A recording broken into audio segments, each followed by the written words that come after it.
Hello guys, কেমন আছেন সবাই? আজকে আমি চলে আসলাম বাসায়। এখানে নাকি পানির সমস্যা হয়েছে। এখন আমি উপরে যাব, দেখবো আমার হাতিয়ার নিয়ে। দেখি বাড়ির ভিতরে নক করে ভিতরে যাওয়া যায় কিনা। এই দেখি আমার জন্য ওয়েলকাম করতেছে একটা কুত্তা। আমি কুত্তাকে দেখে তো ভয় পেয়ে গেলাম। কিন্তু না, দেখতেছি কুত্তাটা খুবই ভালো, শান্ত স্বভাবের। আমি তাকে গুটি গুটি পায়ে উপরে এসে গেছি। উপরে আসার সময় দেখি ম্যাডাম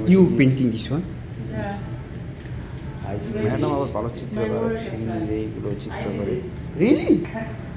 আই থিঙ্ক গুড। এখন এসে দেখি যে এখানে এসি ড্রেনেজ ব্লক হয়ে গেছে। এখন সেটাকে খোলার চেষ্টা করব ইনশাল্লাহ। দেখুন, একটা মানুষের ভিতরে কতটুকু প্রতিবল এরকম আর্টিস্ট করতে পারে।